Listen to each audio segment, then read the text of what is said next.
عزیز بچوں، ہم نے اپنی کتاب سے یہ سبق جو پڑھا ماحولیاتی آلودگی، اس کی عبارت خوانی جو ہم نے کی تھی، عبارت خوانی کے دوران ہمیں سمجھ آ گئی تھی کہ یہ ماحولیاتی آلودگی کیا ہوتی ہے۔ آپ سبھی بچے سمجھ چکے ہوں گے۔ تو آج ہم اسی سبق کے سوالات کرنے جا رہے ہیں۔ اس کے سوالات ہیں، پہلا سوال ہے ماحولیاتی آلودگی سے کیا مراد ہے؟ یعنی ماحولیاتی آلودگی کسے کہتے ہیں؟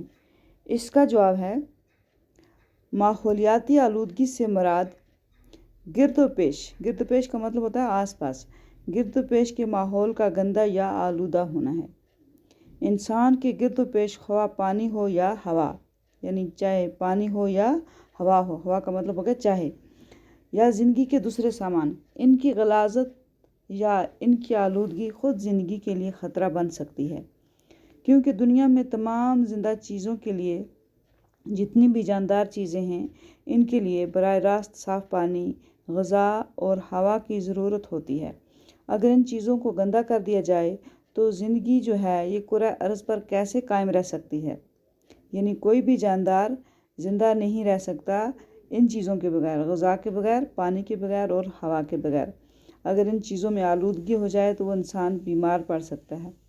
آج کل سانس لینا بھی مشکل ہو جاتا ہے، یعنی ہم بڑے بڑے شہروں میں دیکھیں کہ آج سانس بھی نہیں لے سکتے انسان، کیونکہ کارخانوں اور فیکٹریوں سے نکلنے والے دھوئیں اور چھوٹی بڑی گاڑیوں سے خارج شدہ یعنی نکلنے والی زہریلی گیسوں کی کثافت ہے۔ کثافت کا مطلب بھی ہوتا ہے گندگی۔ دوسرا سوال ہے، قدرت کے دو انمول تحفے کون سے ہیں؟ قدرت کے تو بے شمار تحفے، قدرت نے ہمیں تو بے شمار تحفے عطا کیے ہیں۔ یہ جو دو انمول تحفے ہیں جن کی نہ کوئی قیمت ادا کر سکتا ہے، نہ ان کی قیمت کا کوئی اندازہ بھی کر سکتا ہے، وہ ہے ماحول اور آب و ہوا۔ یعنی ماحول اور آب و ہوا قدرت کے وہ انمول تحفے ہیں جن کی قیمت کا اندازہ نہیں لگایا جا سکتا۔ زندگی کے لیے ضروری ہے کہ اسے صاف و شفاف ہوا، پانی، غذا اور حرارت ملتی رہے، ورنہ زندگی پر موت کی اور موجود پر فنا کی فتح کو کوئی نہیں ٹال سکتا۔ یہ ہو گئے دو سوال۔ اب تیسرا سوال ہے، جنگلات کی کٹائی سے کون سے خطرات پیدا ہو گئے ہیں؟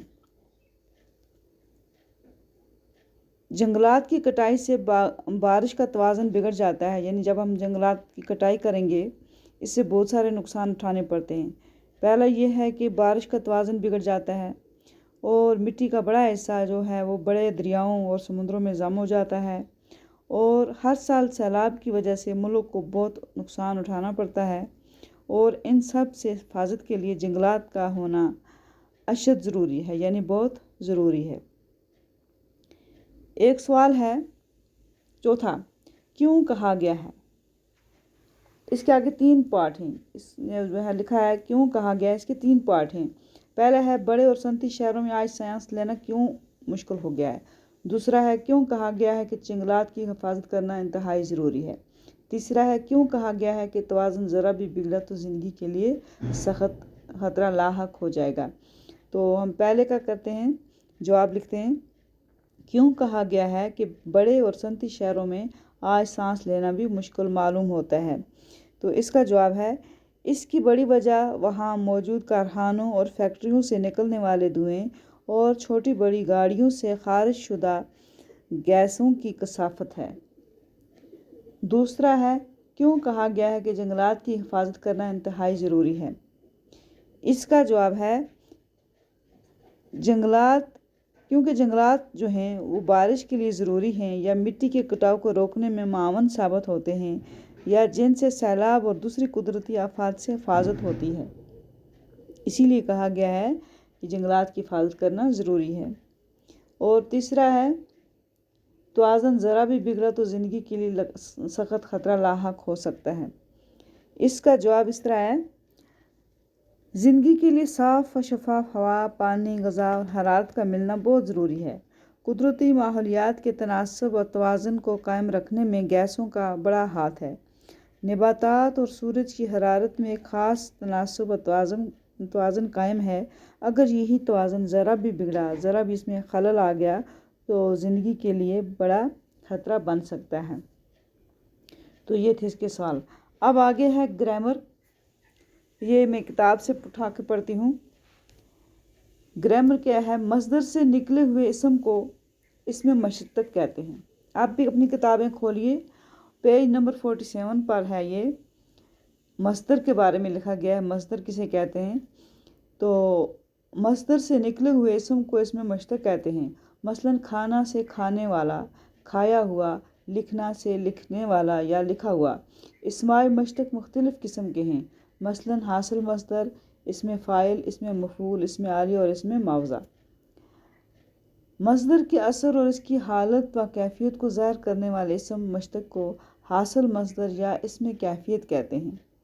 ہر ایک مصدر کا حاصل مصدر ہوتا ہے۔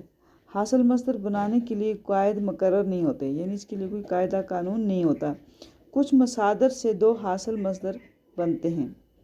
مختلف مصادر میں حاصل مصادر بنانے کے لیے، مصادر ہو گیا مصدر کی جمع، کے لیے کچھ تبدیلیاں کی جاتی ہیں۔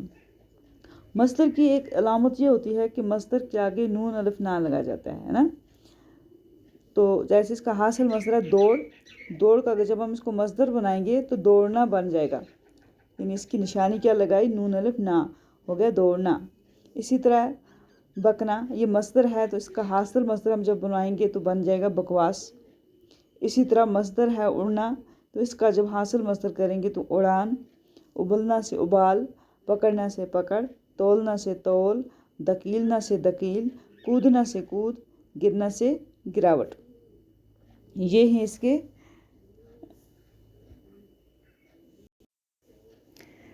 اب ایک سوال ہے، مندرجہ ذیل مصادر کے حاصل مصدر لکھیے۔ یہ ہیں ڈانٹنا، ہنسنا، ہارنا، ناچنا، لکھنا، ٹوکنا اور خریدنا۔